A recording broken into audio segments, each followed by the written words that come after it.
How are you? I'm fine. How are you, Gibbs? You good? Good, thank you. Good, thank you. Thank you so much All for right. that. Sorry it's so early. For this. I know. Look, you've got the crown and everything on. Look at that. Got to be How done. How was your weekend? All right. Busy. I had some family over from Shropshire. Uh, some of my partner's family, basically. So it's been nice to sort of spend some time with them. Wow. We saw a show. It was my mother-in-law's birthday, so we went up to London to see a show.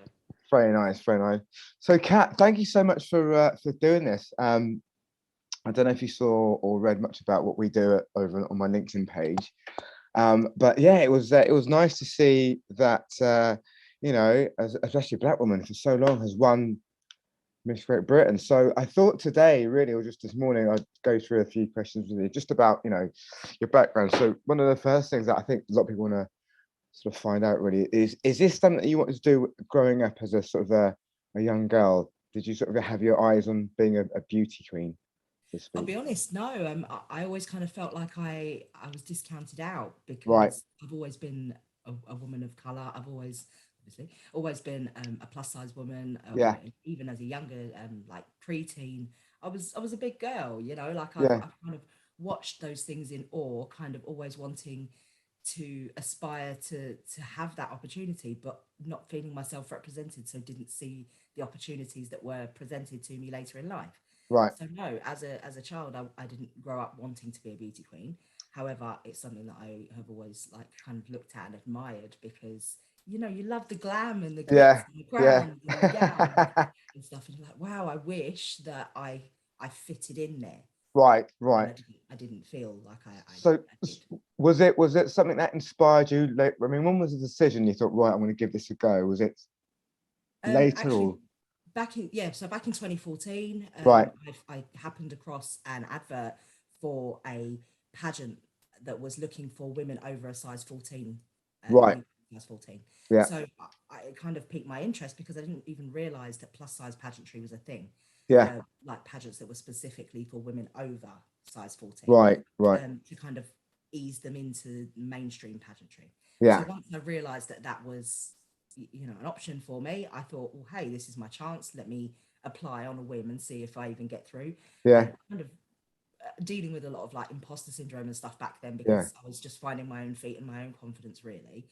And I just sort of dived in, I guess, tried it, and I won my first pageant the first time I ever took part. Oh wow. Um, Yeah. so I kind of they say that once you start, it's like Pringles. Once you're popular, it's Yeah. that's very true. I caught the pageant bug and I was off, and I've won that title back in 2014, which was Ms. British Beauty Curve. I Right. then went on to win Ms. International Curve, which is the sister international leg of that pageant, and Yeah. then I came second runner up last year in the pageant that I've just won, and then I came back and won it. Oh, brilliant. So That's amazing. I mean, yeah, I'm, the curvy girl or the curvy woman is now becoming, a really accepted part of sort of the beauty and fashion industry. I know, as you'll look on Instagram, there's huge pages and that and support for that. So I think that's really a bit of a breakthrough as well. That's really good. So I mean, now that this is happening, is your career hopes sort of exploring? Are they getting bigger? Have you got more opportunities, or is there something you want to do with this award now that you've got this yes, I crown? think I want to work really hard to kind of stand for representation. I think for Right. me, the most important thing is getting this story heard to inspire other people to follow suit, Absolutely. Yeah. and not necessarily to join pageantry because I understand it's like Marmite, it's not for everyone. However, I hope that when people actually take the time to get to know me as a person and understand my background and maybe some of the struggles that I've overcome to Yeah. get to where I am, Yeah. it might inspire them to follow their own dreams. And I'm not explicitly saying that, they have to follow it in the same way I have, but maybe I can work with them or help them in some way, to kind of inspire them Right. to fulfill This is their own destiny. And I hope that that's what I can achieve. I've always wanted to just inspire other people and help others, yeah. and I hope that this title gives me that platform to do so. No, brilliant. I think that's what's important. I think it's giving hope to the younger kids so that seeing that you have done it, that gives them hope. I mean, that's the idea of what we're trying to do over at Urban Edge Capital is to try and, on the charity side, really, is saying, look, these jobs and careers do happen, and they are accessible for you, even though you don't think you can attain them because of your background or your race or your education status. So I think that's really important. I think that's what the kids nowadays need to sort of be aware of and sort of hear. I mean, what sort of struggles did you face during your journey to becoming Miss Great Britain? I think I've had quite a lot of different personal struggles. Right. I was a victim of sexual abuse by somebody that I trusted very young in my life. I suffered bullying at the hands of people, my peers, as a result of how I looked. That was also due to my weight, as well as the fact that I was born with a calcium deficiency, which could basically mean that I'd eat something as soft as a banana and my teeth would break. So Oh wow. a lot of my like young adult life and my teens with like broken teeth and like gaps in my teeth. I used to talk Wow. behind my behind my hand. I had no Yeah. confidence, no self-worth. I fell pregnant at the age of 16, so I was Wow. dealing with bodily changes. I actually doubled my body weight during pregnancy because I was struggling. I was left by my partner at the time, 7 months pregnant, and we had a very traumatic situation, Right. which basically led me to developing an eating disorder. I was binge eating. When I had issues with my teeth, I developed an over-the-counter pain medication addiction, and I Right. was Yeah. with that. I've been through quite a lot of different struggles, and you know, I've my story as a whole is how I have personally overcome every struggle, and despite all the adversity, I've still remained resilient, and that I think is important. It's not necessarily playing the victim or saying, oh, look at me and look at all the things I've been through, but look at what I've done, look at Yeah. what I've Yeah. overcome. And Yeah. actually, if that doesn't inspire you in some way, then I don't know what will. Like, No. I hope that just take the time to understand that everyone is capable of achieving success if they're willing to put in the hard graft and willing to remain resilient in the face of adversity. Yeah, yeah, it definitely is. Definitely persistence over resistance. I think that's something I've learned really is the consistency of trying really. And that's brilliant. That's amazing. I think that does inspire a lot of young women out there with all these different and substantial hurdles you faced, you still managed to attain your dreams really, which is amazing. I mean, I remember speaking to your management and saying that, the press weren't as sort of I wouldn't say welcome, but they didn't grab onto it as something else. Do you think it's because you're a black woman, or do you think it's just because it's not a headline story? Or It's a bit of both. I think that there is always going to be a discussion around whether or not something within beauty pageants is newsworthy. That right, because it is very much a like it or love it situation. Some people find it archaic. Some people don't like the idea of what they deem as objectification of women right, yeah, on a beauty pageant scale, so they don't deem it as frontline news. However, I think that if you strip all that back and you put it back down to a woman of color who yeah, is also in a marginalized category because I'm plus size, has achieved something that has made history, should be the headline. right, And then when you break that down and actually talk about the things that I have overcome to get there, that layers in a whole nother level of wow, like this is actually something that should be heard. yeah, And yeah, I don't, Gibbs, I don't mean that for me. I'm not doing it for the fame. I'm doing it because I want people to hear that that is important, and for the younger generation to see that actually it doesn't matter what you look like. It doesn't matter if you don't break if you break the mold. It's yeah, more important to stand in your own truth yeah. and do amazing things regardless of your your situation. No, And absolutely. that's Yeah, what's important to me. And no, I really absolutely. just wanted that. And I do kind of think that, yes, being a woman of color, you're always going to be at a disadvantage. Not only am I a woman of color, I'm a plus size woman of color. Right, So I've got another layer of disadvantage. And I have to work extra hard to get my right, voice heard. But, you know, I've just had another story break in the press after speaking to Trisha Goddard. And right. when you look at some of the comments of the people that have commented on it, it's horrific. The amount, Yeah, I'm lucky that I'm a thick-skinned person who doesn't have yeah, that sort of level of of negativity penetrate who I am. I'm very, very strong-willed. I'm a very strong-willed character.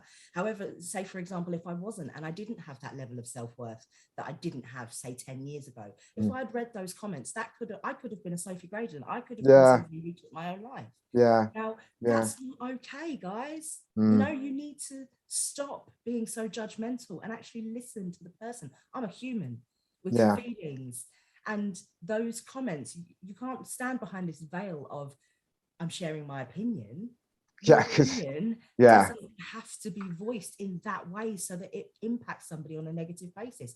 That should never happen. I mean, it makes my makes my blood boil. I mean, we've seen it over the Euros, and just, you know, any major significant person who's got a platform or a large audience on social media is going to get this horrific kind of disgusting level of language, and a lot of it's keyboard warriors, right? It's not these guys are, you know, girls are in a bedroom, you know, sad with their own lives, so they'll take it on somebody else. But I do think more needs to be done on that in terms of, you know, eliminating all these fake accounts or all these kind of, you know, this racist abuse that's prolific on social media. But, you know, again, you know, kudos to you. I mean, that's the greatest example of why you're doing what you're doing, because you are thick-skinned and you are showing that you know, you're resilient on that, which is really good. I mean, have you seen much change in sort of beauty or fashion industries regarding women of color and curvy girls? Have you been seeing an improvement, or is it getting better or worse? Or I would say that if you were to go back, say 10 years, are we now in a better position? 100%. Yeah. Are we there yet? No. Yeah. Like it's yes, it's got incrementally better over the period of the 10 years that I've been more focal in it.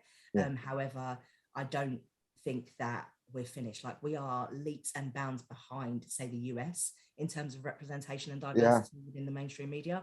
And I know that that's subjective, because obviously the US people generally are larger sizes, so you know, they have less choice because everybody looks the same, and you know, there's a bit more of a divide here in the UK of what people deem as acceptable. So yes, there has been a change. Yes, that shift change is continuing, but I still feel we're on that uphill gradient and we've got a long way to go. No, definitely. That's why it's been important for me. It needs to happen. That I'm proud to be part of that evolution.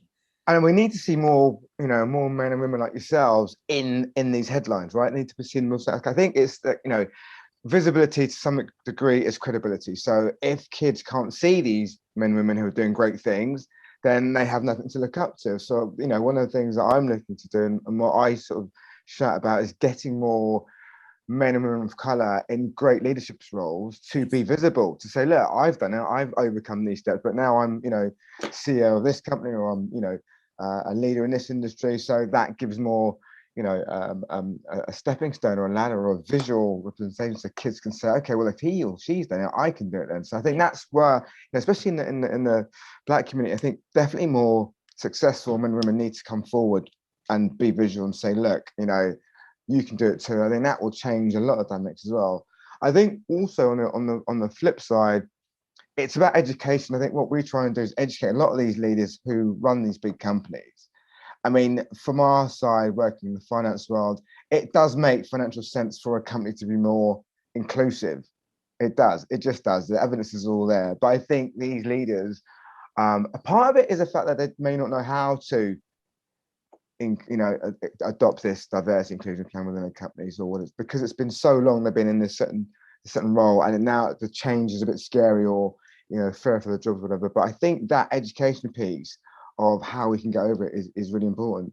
I mean, what would you I mean, what are you looking to do going forward in terms of your career? Would it be we spoke about this earlier, but would you want to go on a bigger platform, a bigger stage in terms of, I mean, do they have the beauty, the beauty queen or the global Miss World? Is that still happening? Do you know? Yes, unfortunately, I'm too old to take part, and it happens. You know, like that we have various different pageant systems that are like mainstream pageants within the UK, and some of them lead into the bigger competitions like Miss World and Miss Universe. Right. Generally for the younger aspect. So my category is a Ms category, and that's from the age of 28 onwards. Right. Okay. But for my category, there is the girl that won Miss Great Britain, Eden. She will go on to take part in something called Miss Tourism. Right. Miss World Tourism, and that is something that's important because it's an international leg of the pageant that she's taken part in. Miss Universe Great Britain would then feed into Miss Universe, so the winner of Miss Universe Great Britain will then compete in the major one in whatever country it's hosted in.